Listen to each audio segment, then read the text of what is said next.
You know, Lost in Space featured some pretty incredible special effects for its day, but behind the scenes, not everything went so smoothly.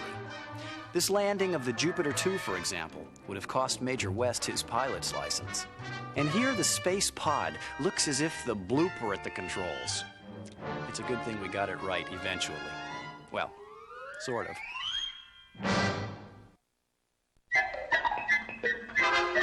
Alas, poor Smitty. I knew him well. What do you got there, Robot? One of the Dr. Smith heads from Lost in Space.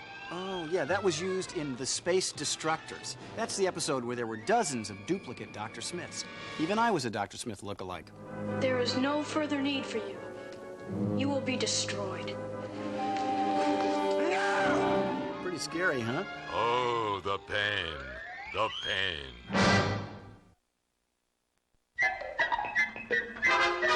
Remember all the cool guest stars we had on Lost in Space, Robot?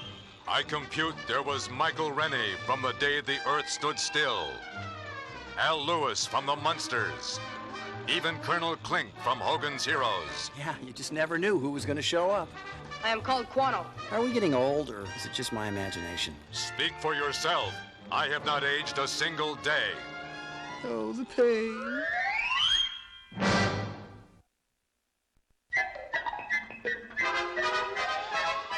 Remember when Robbie the Robot was a guest star on Lost in Space? I have tried to erase him from my memory banks. In comparison to myself, you are very ignorant. You know, I never did trust him. His sensors always looked pretty shifty. An inferior example of cybernetic engineering. Yeah, besides, I always thought you were groovier. Thank you, Will Robinson. Thank you.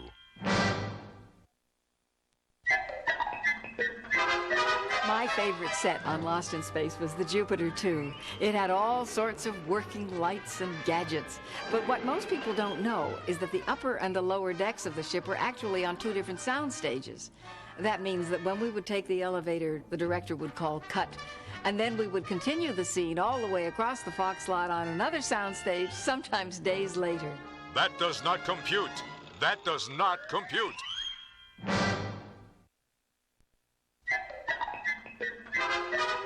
Sometimes people ask me how many Jupiter 2s we used in filming Lost in Space. Well, there was an 18-inch miniature used in a lot of the deep space flying scenes. This 36-inch model for landings and takeoffs, a full-sized upper deck used for our campsite scenes, even a giant full-sized replica that was used in only 2 episodes. A total of 4 Jupiter 2s, and not a bathroom on any one of them.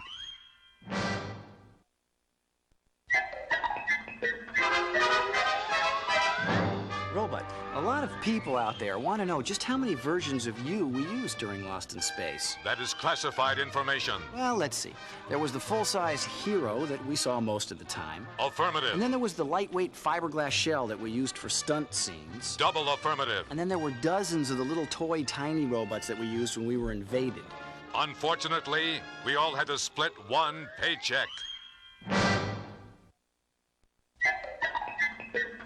Next time you catch an episode with the Space Pod, notice the registration number. It's actually the phone number for our studio, 20th Century Fox. The IA was for our producer, Irwin Allen. Another reference to Irwin was made in our original pilot. In it, the Jupiter 2 was called the Gemini 12. Gemini is the astrological sign for June, and Irwin's birthday was on June 12th. I don't even want to guess how the bloop got its name.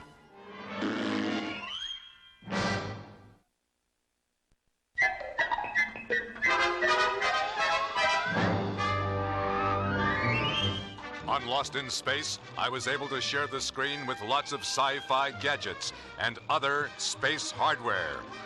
There was the Jupiter 2, the Chariot, the jetpack, the force field generator, and the laser weapons. Lucky for me, I got all the dialogue.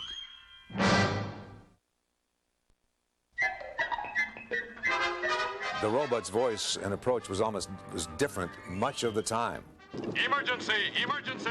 We did the lines, we had to stay in sync, and sometimes I would do it one way and sometimes you do it another way. Affirmative. Another problem that we had, there was no explicit instructions to anybody as to how to equalize the voice of the robot. So the robot's voice would change from show to show, sometimes because of me, sometimes because of the way it was mixed by the audio guys.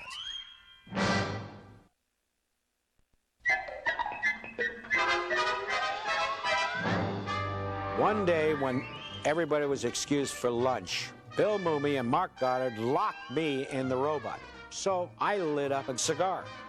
Irwin Allen comes on the set, sees smoke coming out of the robot, grabs a fire extinguisher, comes running over to the robot, and I said, no, Irwin, please, it's only me. I'm inside here.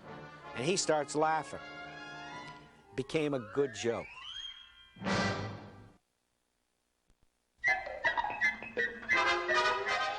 My favorite has always been Junkyard in Space. I love the scene between the robot and Will Robinson when the robot is saying goodbye. You must leave now, my friend. Go. And do not look back.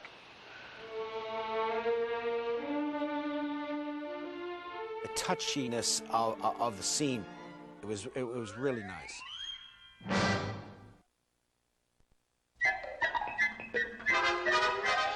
I always had my guitar with me on the set, and there was this campfire scene that we were filming, and Irwin came up to me and he said, why don't you play something on your guitar? So I picked Greensleeves, which turned out to be, and I didn't even realize it, the theme song from Lassie. That's right. So I'm sitting there around this alien world campfire playing the theme song to Lassie while June Lockhart is sitting there looking at me like, why are you doing this?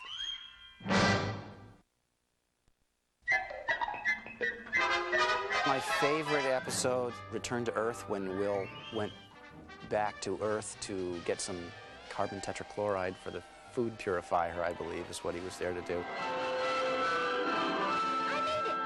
I made it! I'm on Earth! I like that show a lot because, I mean, Will actually did get back to Earth, you know, and accomplish something to save everybody. That was the first time he did anything that really saved their lives.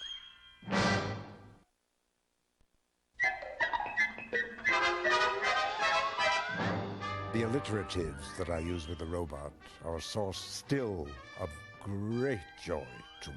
You blithering bumpkin. You lugubrious laggard. You cowardly clump. You bumptious booby. You ungrateful underling. Blithering bumpkin. Silence, you cackling coward. Oh, how marvelous. I used to stay up all night dreaming them up. And I use them all.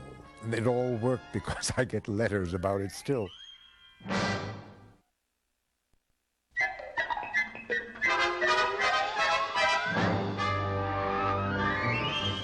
One of our sets was right next to A Voyage to the Bottom of the Sea set. And there would be days when some poor stuntman in a wetsuit would go rampaging through the sea view on Voyage to the Bottom of the Sea. And the next day, the same guy would be back in the same suit, only they'd spray him green, and he'd come rampaging through, you know, some unknown alien world on Lost in Space.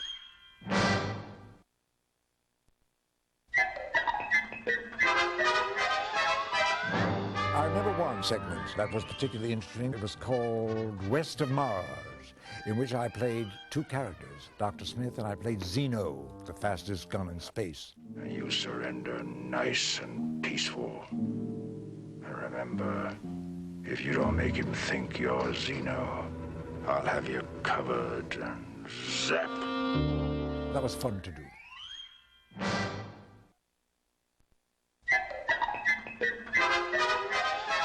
My favorite show was called The Antimatter Man because I was able to play a dark side of me.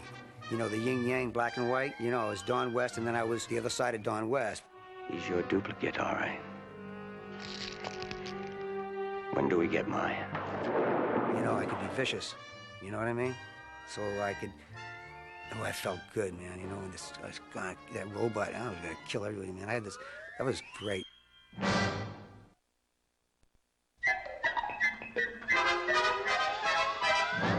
The best one that I liked that I did was Attack of the Monster Plants. Do you like some salad, Judy? No, thank you. Oh, it's your favorite. I don't want any salad. Judy. Mother, I had an opportunity to do some acting, do something with what I felt I had been trained for.